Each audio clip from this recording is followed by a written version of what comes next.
The views and opinions expressed in this podcast are simply that, opinions. All are presumed innocent until proven otherwise in a court of law. Sensitive topics are discussed. Discretion is advised.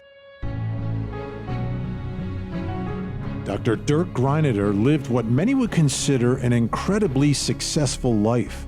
He was a distinguished allergist in a loving marriage of over 30 years and had 3 grown children. But that all came crashing down on Halloween 1999 when he called 911 to report that his wife had been found brutally beaten in their neighborhood park. I'm Vinny Politan, and welcome to the Court TV podcast. This week we have an audio edition of our original series, Someone They Knew, with Tamron Hall, which dives deeper into the investigation and trial surrounding the murder of May Greineder. This episode is entitled The Good Doctor. This is the Court TV podcast.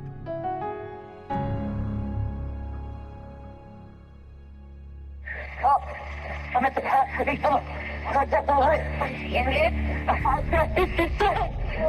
May Greineder, he'd been attacked. It was a brutal killing.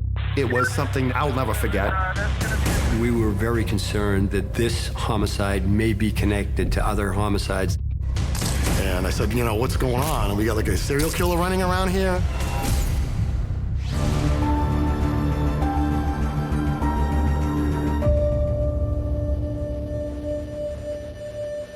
Early on Halloween morning 1999, police responded to a 911 call at Morris's Pond Recreation Area in Wellesley, Massachusetts, a wealthy suburb of Boston.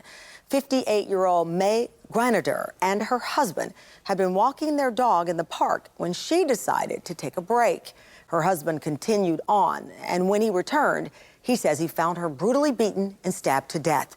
This was the 3rd murder in the area over the last year, and some in the community began to fear the worst.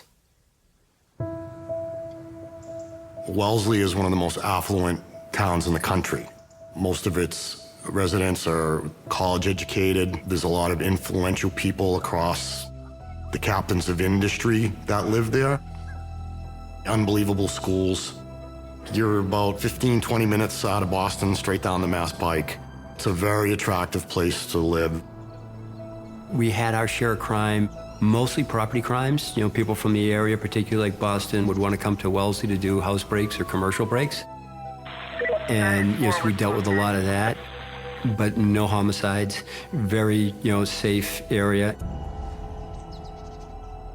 Dirk Greineder was the husband of May Greineder. They had 3 children. He was a doctor and worked as an allergist. She had a master's degree in nursing. They raised their 3 kids that went to Ivy League schools. And they had successful children, successful careers, and were healthy going into the empty nest stage of their life. It seemed like Dirk and May Greineder were living the American dream.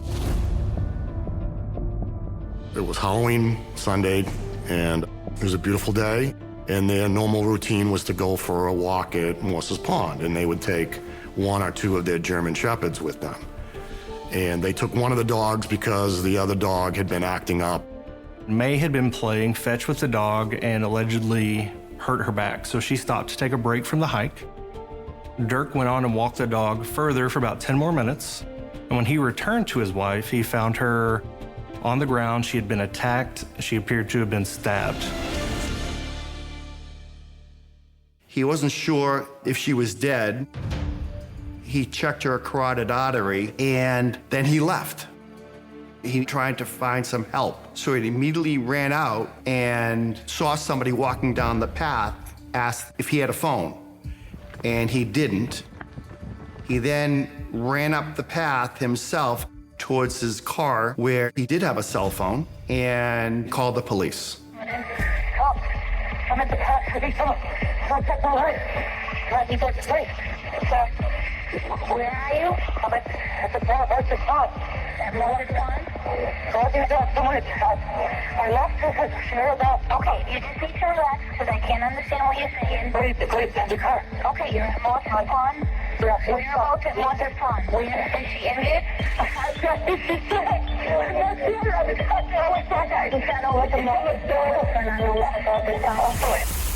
My pager was going off. It was a 911 call after the number. I called back, and the sergeant at the scene explained to me that they had a death that clearly looked like a homicide. And they were there, and they were speaking with the husband. We were very concerned that this homicide may be connected to other homicides that had happened in Norfolk County. Within the last year, previous to May's murder, there were 2 other murders of elderly individuals in parks. Irene Kennedy, who had been killed in Walpole, not only was she killed, but she was also essentially sexually assaulted at the same time. Her clothes were cut off. And when you looked at May's attack, it looked very similar because her pants had been cut and pulled down. May had been struck twice, a glancing blow on the back of the head and another blow with some sort of blunt object. She was lying on her back. There was knife wounds to her chest area, and her neck had what appeared to be 2 gaping wounds from the left side to the right side. It was a brutal killing, and it was something I'll never forget. And it's just an awful way for a human being to die. Dirk made several odd statements. When police arrived on the scene, his first 2 questions were, "Is my wife dead? And am I under arrest?" He had checked her pulse. He's a doctor. He should know that she had passed away. Investigators would say that they could tell she was dead from a distance just based on the attack and a lack of breathing. I spoke to Dirk Greineder within minutes after arriving at the scene, and he had said that he and his wife had left their house, like they normally do on a Saturday and Sunday, to take their dog for a walk.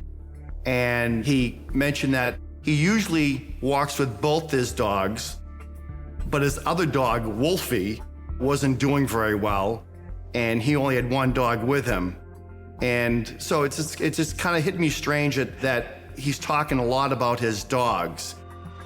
I did ask him what time he got there, and he went into telling me about daylight savings time and how he changed his clocks, and obviously had nothing to do with May Greineder. I've never been in a position where he is in, finding his wife dead. It seems like Dirk was really trying to get ahead of the investigation.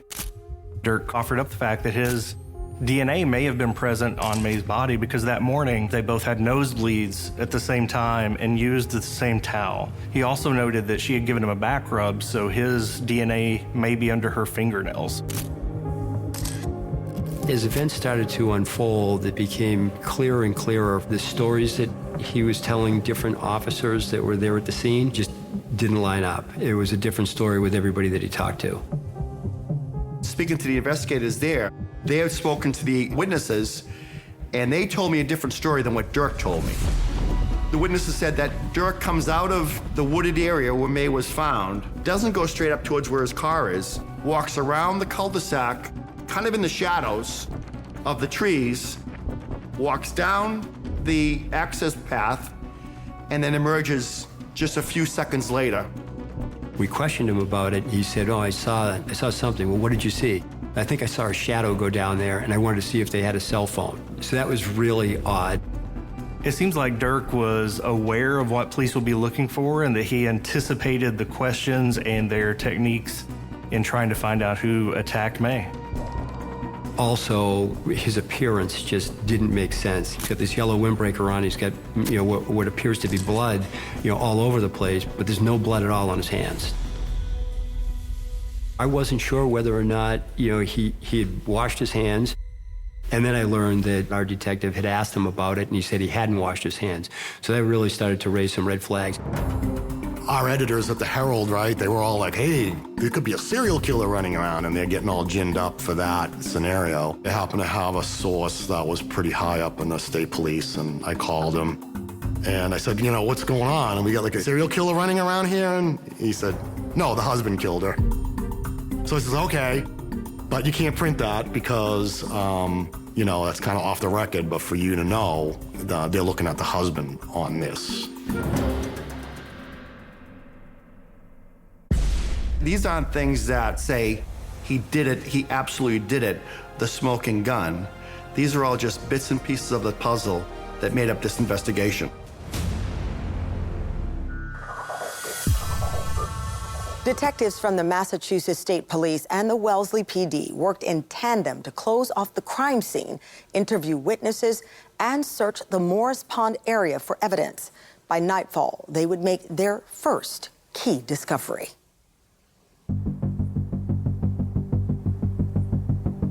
We brought a canine in that evening. Canine was actually able to track right from the scene where May was across the same route that Dirk took, and then down that little maintenance road. And on that maintenance road, there were some leaves and some other things, but the dog hit on it. We didn't even know there was a storm drain there. It wasn't until we started to clear the leaves out, found the storm drain, and then lifted the drain up and looked inside. There was the right-hand glove, there was the knife, and there was a 2-pound S-swing drilling hammer in there. I could clearly see they all had blood on them. They found the left glove in the storm drain near Dirk's vehicle. The left-hand glove that we found was literally a half a mile from where May was killed. So that killer would have had to go down the maintenance road path, get rid of the knife, the hammer, and the right-hand glove, then walk exactly where Dirk walked all the way back to the car, and then dispose of that left-hand glove in the storm drain right beside his car. We jumped to the search warrant pretty quickly. We're looking for receipts of where these gloves may have been found, or information that would lead us to believe that Dirk Greineder purchased these articles. We were taking his computer at that point. We were looking for two mark impressions because now we have a hammer and we have a knife and we don't know what else those things were used for. Kirsten, the oldest daughter, was out in the backyard with me, and she wanted to show me that, her dad had built a dog house and how ingenious he was to build this so you could lift up the lid so you could actually clean it out and you could feed the dog. And as she lifted the lid, the gloves were right there. She exposed another set of gloves, exactly the same type of gloves that were found in the storm drain. These are pretty special gloves. They were only sold in one store, and that store was in Wellesley, Deal's Hardware. We did find receipts from Deal's that led us to believe that, at the very least, he's doing his shopping there. In the Wellesley Police Department, we had a community room. We actually put probably somewhere around 15 or 20 officers in there, and we got a pallet of receipts from Deal's. We were looking for any receipts that dealt with the gloves, the hammer, or if there was a knife receipt in there. They found a receipt from Deal's where somebody paid cash for the 2-pound S-swing drilling hammer. And we'd recovered a receipt from Dirk Greineder's workbench for nails that were purchased. We said, okay, well, the hammer was purchased there and the nails were purchased there. It wasn't until we really looked at them that we realized it was the exact same day, 3 minutes later, from when the nails were purchased to when that hammer was purchased. So again, you talk about the killer would have had to have followed him to the storm drain, would have had to have followed him to his car and stuffed the glove right beside his car. The killer would have had to have been right behind him in line at Deal's Hardware to purchase that hammer. These aren't things that say he did it, he absolutely did it, the smoking gun. These are all just bits and pieces of the puzzle that made up this investigation. There was some news one week, maybe something the next week there wasn't. It was clear that he was a suspect. He had a lawyer, by this time Marty Murphy.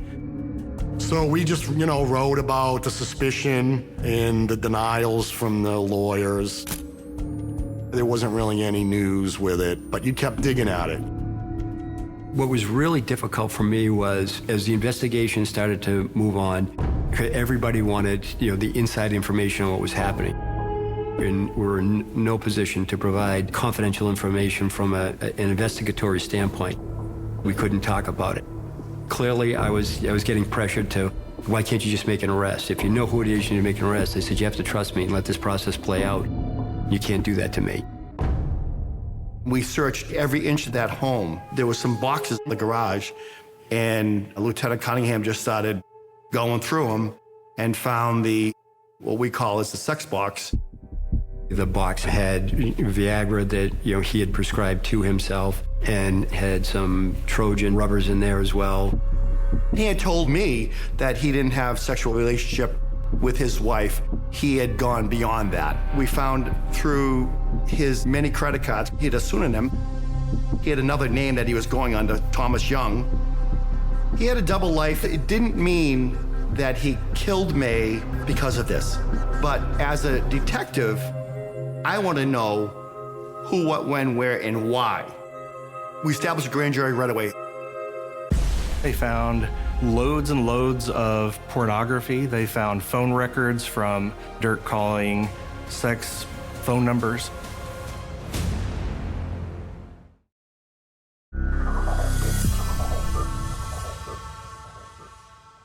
Detectives knew Dirk Greineder was using the pseudonym Thomas Young, but they didn't know why. What investigators discovered was a bizarre secret life that they believe gave Dr. Greineder a motive. Once we started to pull telephone records and credit card records, we started to really dig into them. We started to see there was this whole second persona from Dirk Greineder. That week before the murder, there was a lot going on. Like, he's in New Jersey at a medical conference, and he's got hookers coming to the room, and he joined a adult dating service, and he was joining these internet porn sites. So, like, this activity was, like, really ramping up. He had marked out in his calendar Hilton, and we found that credit card and the receipts for the room at this Hilton, and we were able to find that he had done this numerous times. We eventually found the escort that he was using. They found loads and loads of pornography. They found phone records from Dirk calling sex phone numbers of him communicating with escort services. Clearly he was seeing, prostitutes. It wasn't until we had a conversation with somebody else who had actually called and said when they heard about this Thomas Young alias, said, well, Thomas Young actually used to be his roommate in college. We had DNA throughout this whole process, and this is kind of early on in DNA process, probably within the first 5 years, and we had lots of information. We had those gloves. On those gloves were May's DNA, was Dirk's DNA, and there was DNA of a third person, but there was DNA from Dirk on the blood on the gloves, and there was no blood on his hands. So if you're putting together a puzzle and you have 2 clean hands and 2 bloody gloves with the DNA on them, that kind of completes the puzzle to me. And then the fiber that was found on his fingernail was the fiber from one of the gloves that was used by the murderer. I honestly thought from the beginning of this, once we started to build the wall and we started to see the pieces starting to fall into place, that Dirk really felt like, these stupid local small town police, they'll never figure this out, right? I'm the world-renowned allergist. I'm smarter than they are, and they're never going to put these pieces together. It took a while, and Dirk was out. He was practicing. He had made at least one trip abroad during that time. We felt that the public was not in danger. He had done what he wanted to do. Maybe he thought he was getting away with it. I don't know. It was painstakingly long, but it was thorough. The grand jury was very, very thorough. They came back with an indictment. The day of the indictment was probably one of the most unbelievable press conferences I've ever seen. He called a number that he used to contact a woman that he did previously meet with and pay for sex with. The DA basically laid out all the evidence that they had. He talked about his secret double life with hookers and swingers and phone sex, and he talked about some of the evidence that they found at the pond and some of the other details that the investigators had tried to get him not to disclose. For us, it was fantastic. It was like jaw-dropping, because that's when the whole secret double life first came out. I can recall at that time, in terms of Mrs. Greineder, that there were a lot of theories that she did find out. And as a result, he went into panic and then killed her. He clearly took a hit from a reputation standpoint in the community when that all started to come out. But what was really interesting was the community was still split. People would see me and say, hey, Chief, you're railroading this, poor doctor, because I've been taking my kids to him, for the last, 10 years, a wonderful man. He may have had, affairs and even kind of, bizarre affairs, but there's no way that we can believe that this person would be guilty of killing his wife. Dr. Dirk Greineder, 59, renowned allergist, arraigned this morning for murdering his wife as their 3 children looked on. Sir, to this indictment of murder, how do you wish to plead? Not guilty or guilty? Not guilty. We are absolutely convinced that this was some violent or deranged person. Quite honestly, there is only one fact that we are completely certain of, that it was not my father. Commonwealth calls Dirk Greineder. We had been asking throughout the course of the trial, hey, Marty, are you going to put Dirk on the stand? And we had no foreknowledge that he was going to do it. And then all of a sudden, he called Dirk to the stand. The trial of Dr. Dirk Greineder attracted major news outlets across the country.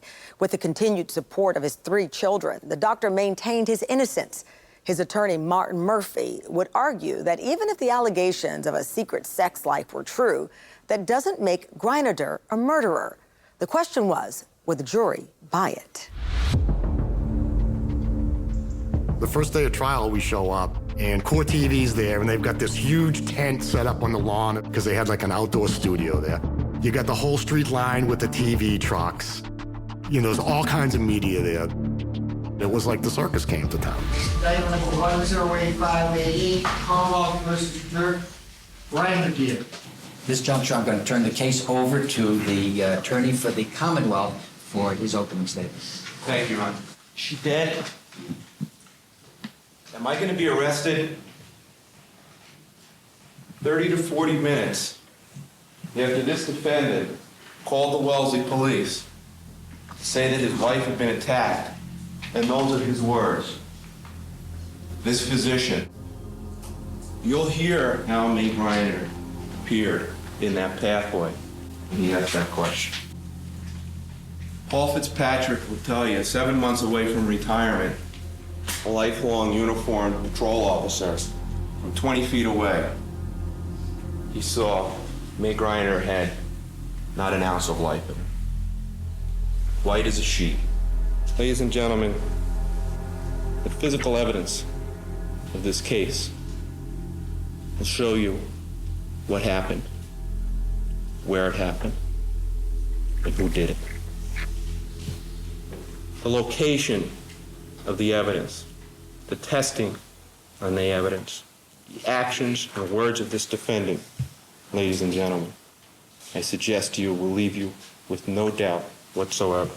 This defendant, on October 31st, struck his wife of 30 years in the back of the head with a 2-pound drilling hammer,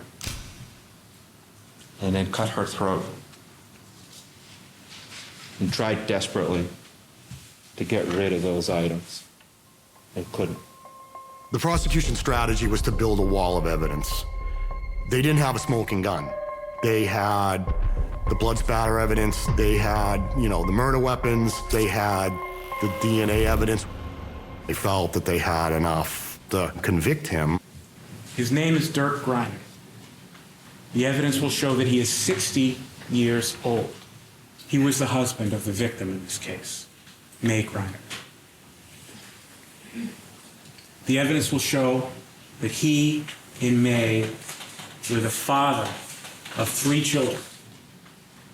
The evidence will show that Dirk Greineder was a doctor, a specialist in treating allergy and asthma, and a PhD in pharmacology.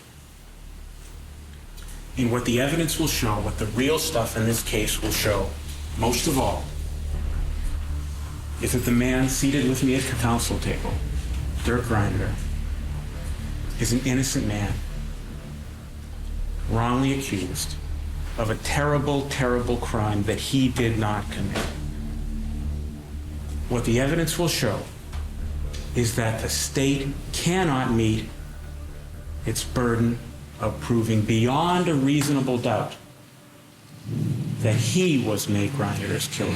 The defense strategy was to play up the fact that this is this world-renowned allergist, family man. His 3 children supported him throughout the case. There's no way that Dirk could kill May.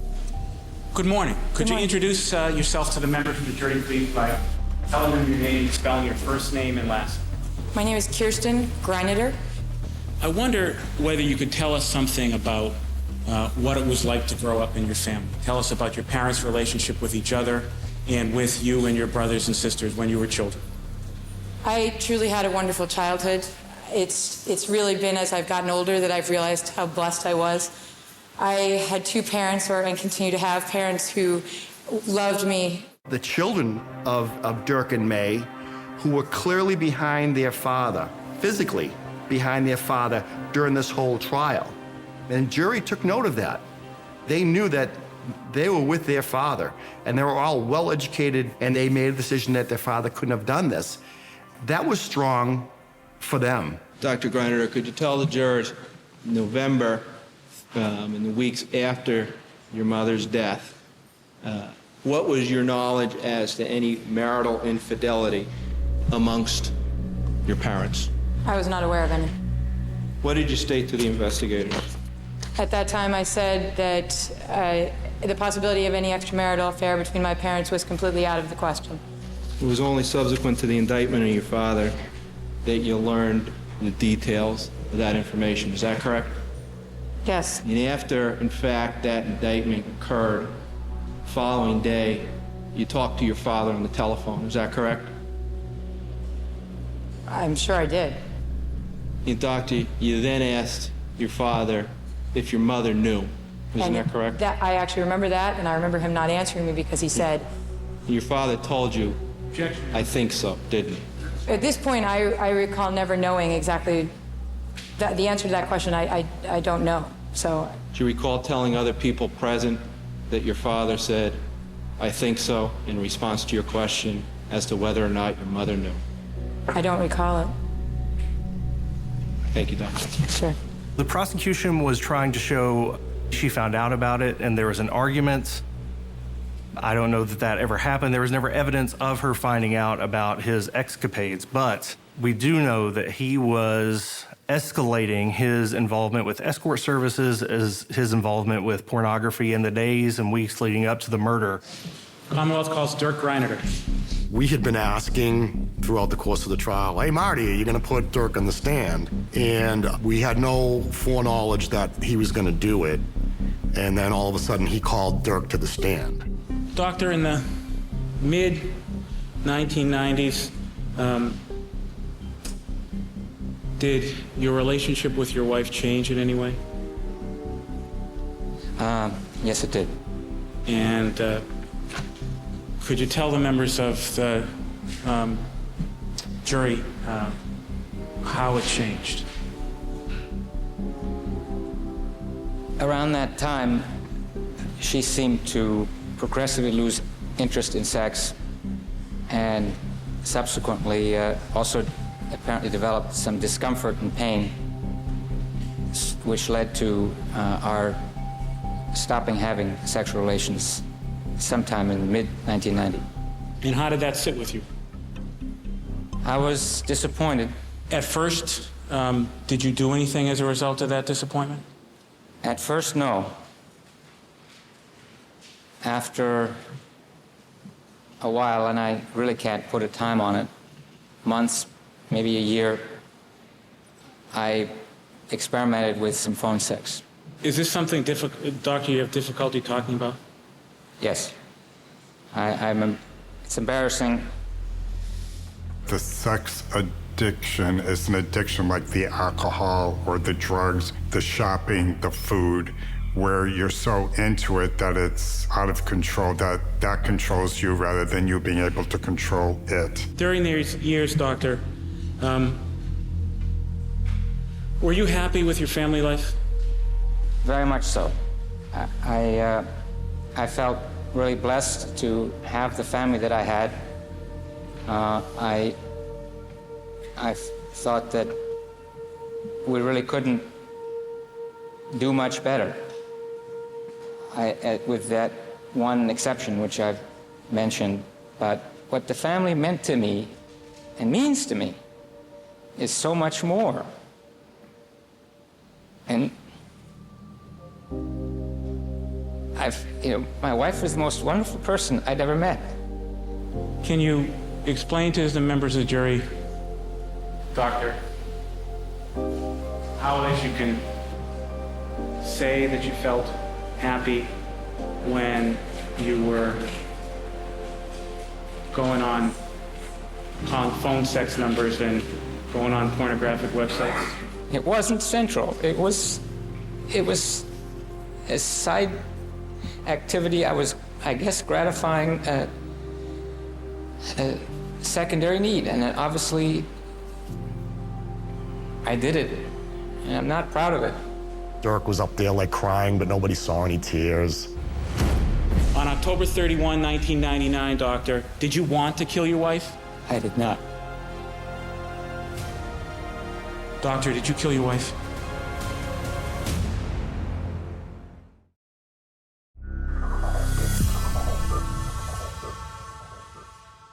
Choosing to testify gave Dr. Dirk Greineder a chance to explain his complex relationship with May and why he sought sex outside of his marriage. However, it would also allow the state to cross-examine him, and prosecutor Rick Grundy was ready to attack.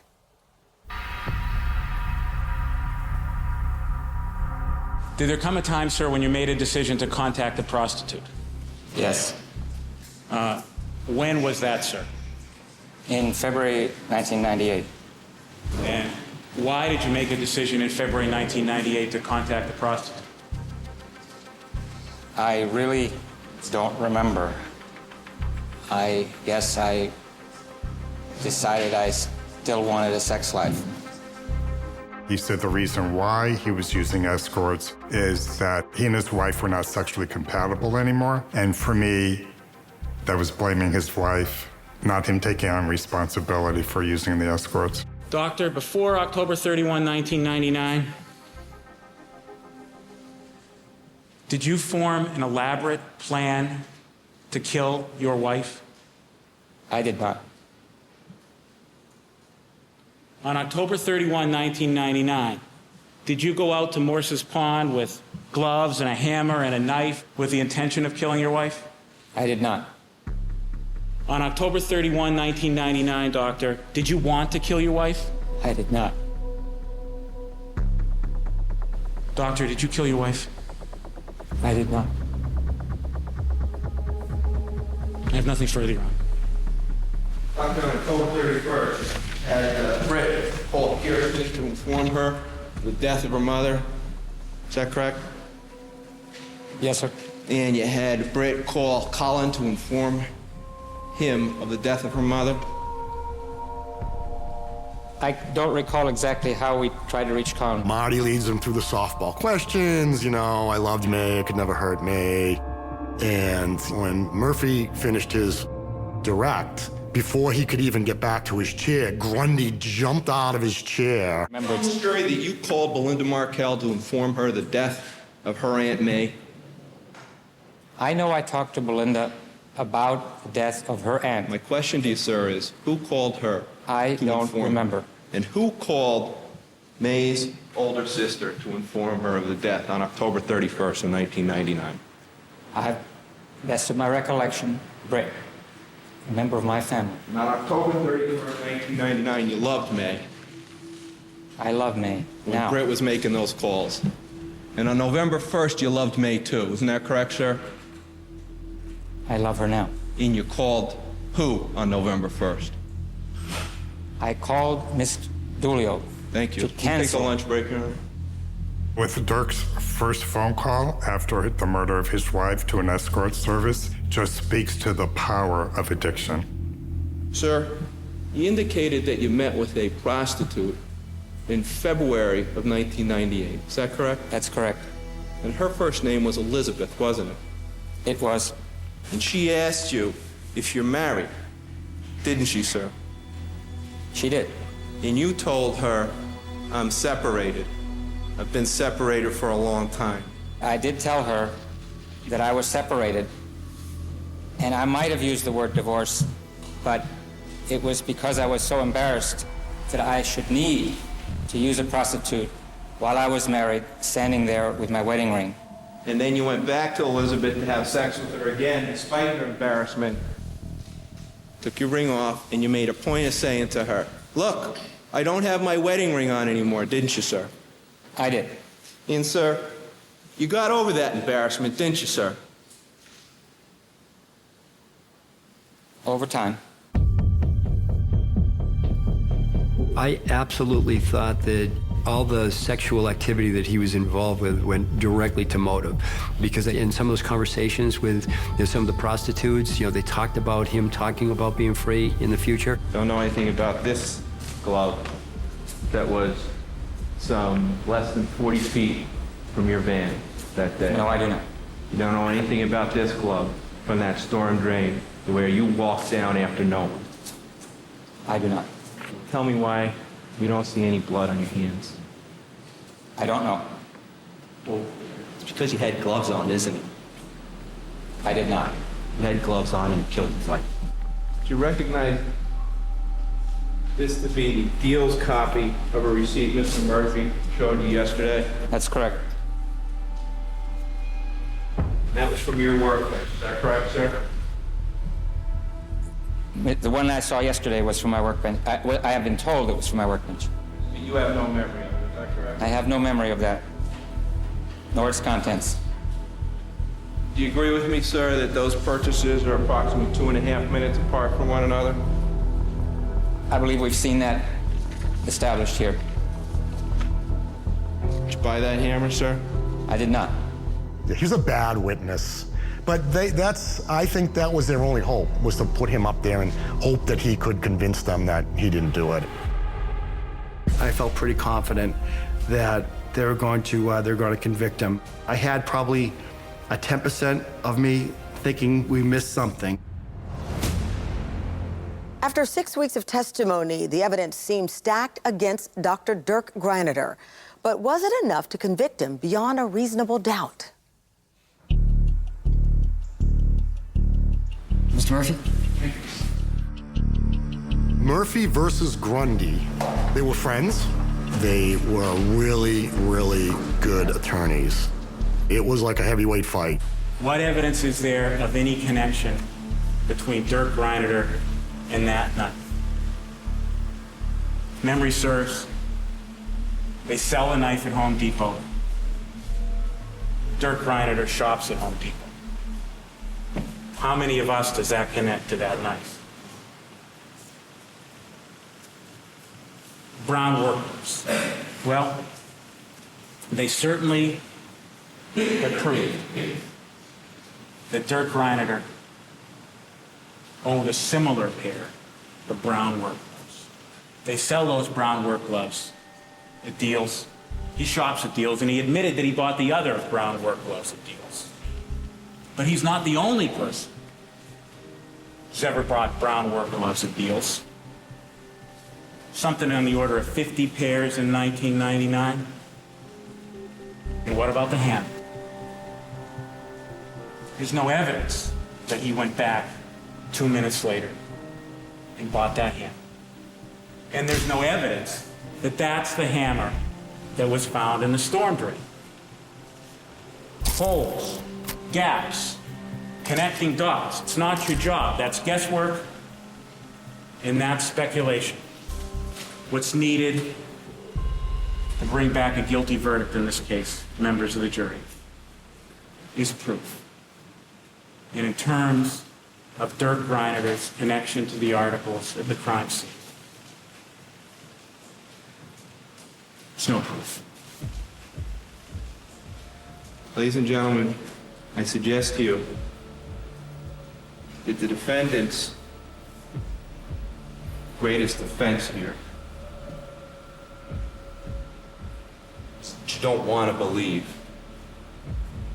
that an upstanding physician, a good standing in his profession,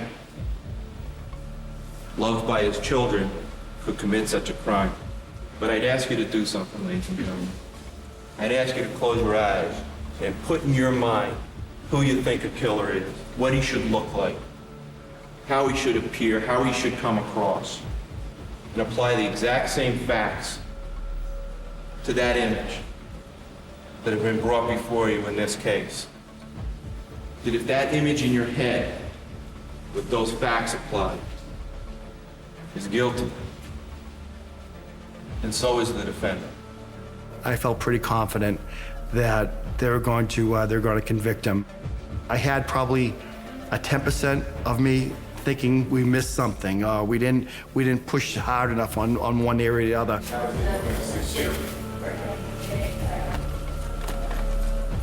The biggest moment of the trial for me personally was the verdict. It was so dramatic. I have told people that I will never forget for the rest of my life that moment. The tension. We're all sitting there like, what's it gonna be? What's it gonna be? What say you, Mr. Foreman, as to indictment 108-588, Dirk Greineder? Is the defendant guilty or not guilty? Guilty. Guilty of what, sir? Murder in the first degree. I believe that the jury got this right, and I believe that they had enough evidence to be confident in their verdict. Mr. Clerk, I would ask you if you would please impose the statutory sentence. Sentence you to be imprisoned in the Massachusetts Correctional Institution at Cedar Junction, term of your natural life, and you stand committed pursuant to the sentence. It was very satisfying for me to see him go to jail for the rest of his life for what he did to me. And somebody had to speak for her, and I think that's what we were at least able to accomplish. But when you look at it, the lives that were absolutely destroyed and ruined were his kids, May's sister, her niece, their families, their friends. Yeah, it was just so disturbing to see it. And I know that the kids felt like they just lost their mother and they didn't want to lose their father too. I get that, but that was awful to, heart-wrenching. Nobody's ever asked me, what do I think actually happened? I think Greineder had a plan to kill his wife. He was very methodical, how it was supposed to be. They parked where they parked. They walked straight down that path, and he attacked her from behind while she was walking on that path. May didn't want to die. That messed everything up. He was in panic mode, I'm sure, at that point, because he realized, I have a hammer in my hand, I have a knife, and I'm bloody. He walked out with evidence, and he distributed it throughout that park for us to find. So that was something that was not part of his plan. The thing that really resonates with me and has stayed with me for 20 some odd years is one word: why? Why did he kill her? Why didn't he just get a divorce? I mean, you talk about high stakes, right? He's either gonna walk, away and he fooled everybody, or he's going to jail for the rest of his life. To me, I'd rather go through a divorce than, risk going to jail for the rest of my life. Dirk was a great doctor, but he was a terrible murderer. Dirk Greineder is currently serving his life sentence in the Massachusetts Correctional Institution in Norfolk. He still maintains his innocence. I'm Tamron Hall. Thanks for watching Someone They Knew. There you have it, another audio edition of the Court TV original series, Someone They Knew with Tamron Hall. If you want to see more of our original series, they are available to stream for free on our website. Just check the show notes for a link. And you can see me on my show, Closing Arguments, where we dive deeper into the biggest current true crime stories every weeknight at 8 p.m. Eastern. Thank you so much for downloading. And as always, please don't forget to hug the kids. This podcast is a production of Court TV. Go to CourtTV.com for more content, trials on demand, and to find out how to watch Court TV in your area.